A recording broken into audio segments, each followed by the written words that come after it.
910B in progress.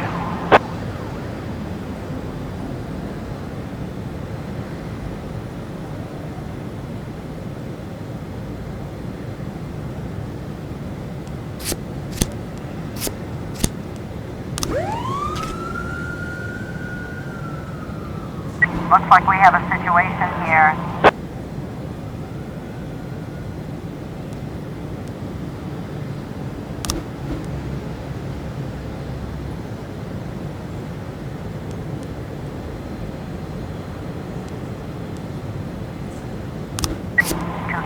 Complete.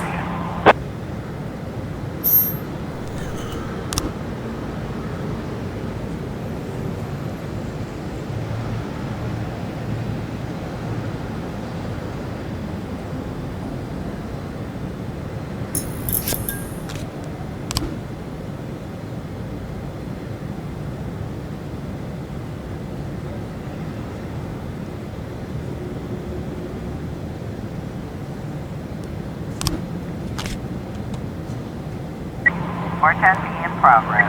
910B complete.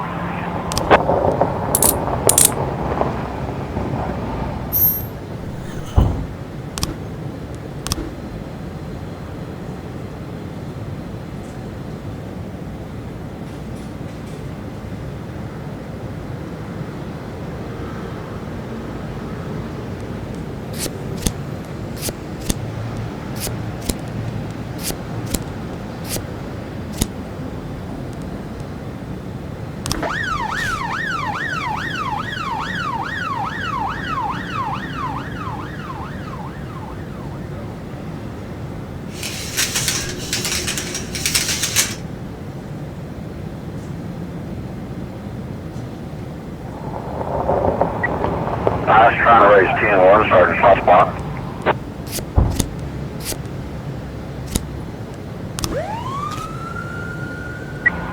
A in progress.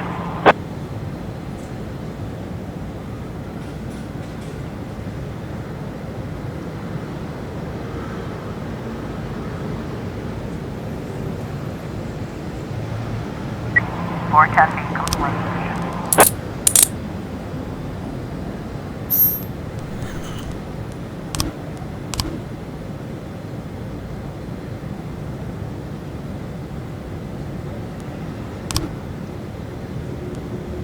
412A complete.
811 in progress.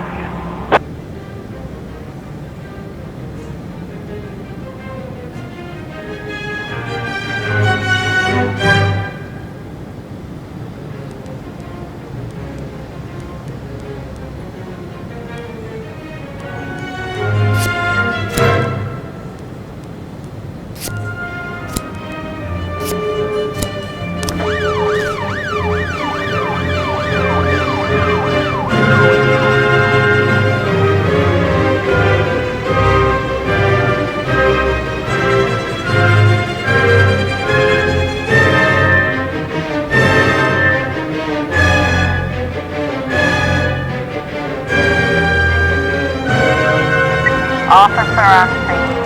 Looks like we have a situation here.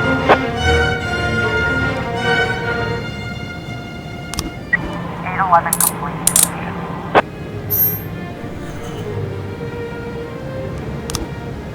911 in progress.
Last trying to raise 10-1, Sergeant Southpaw.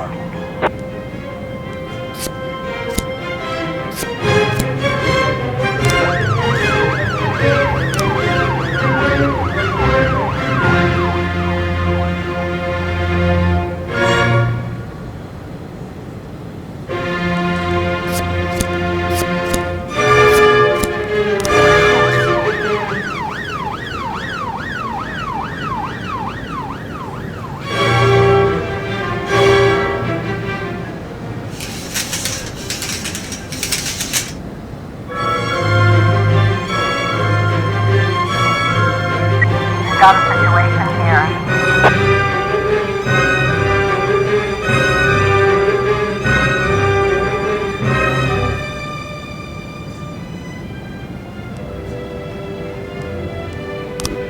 A complete.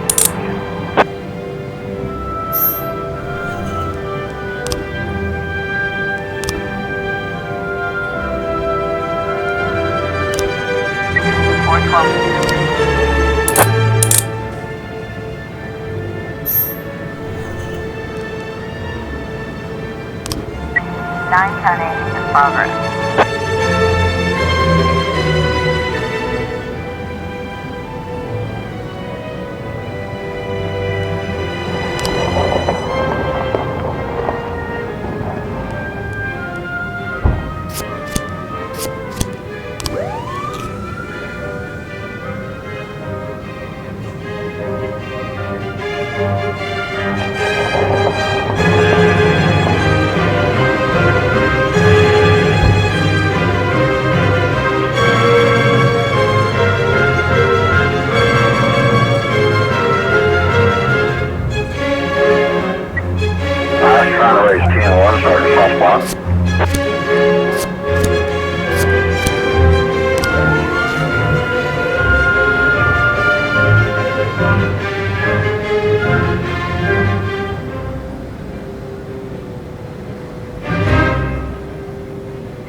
In my new role as corrupt official, I had to give up some of my favorite habits.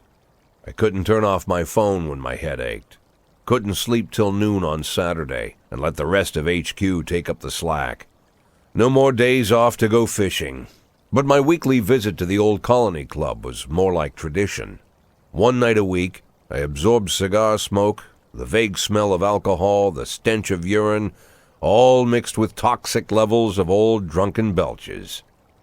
Same picture it was 30 years ago. Tradition's gotta be honored. And to stay faithful to the tradition, you've got to respect the standard rituals.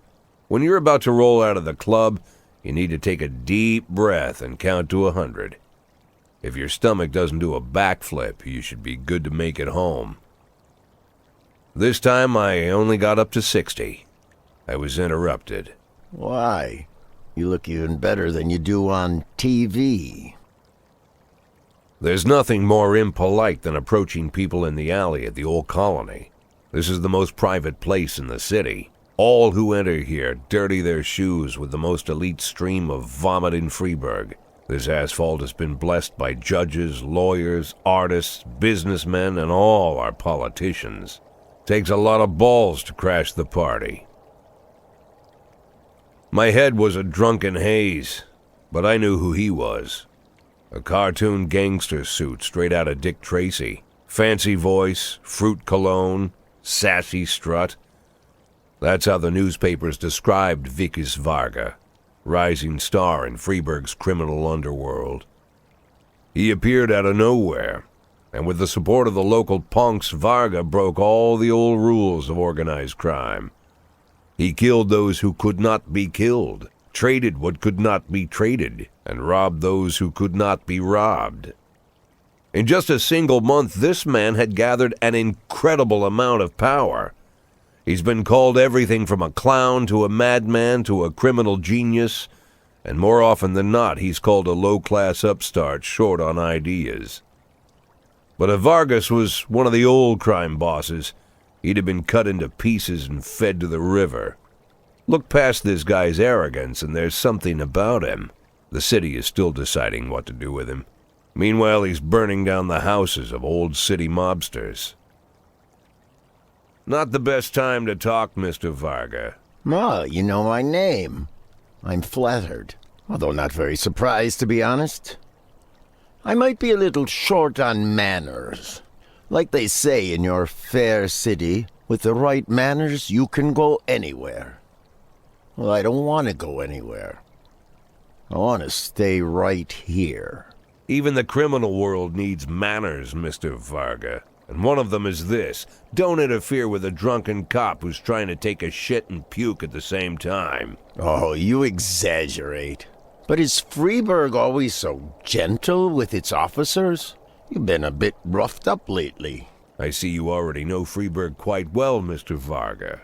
Well, I love to learn and look around, but I do know that the inhabitants of this fair city should be friends, Jack. Maybe it's true I don't have the best manners.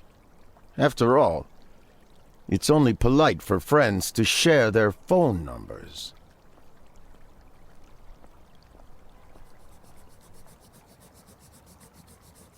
This city of yours moves so fast. I feel like I'm hooked on amphetamines all over again.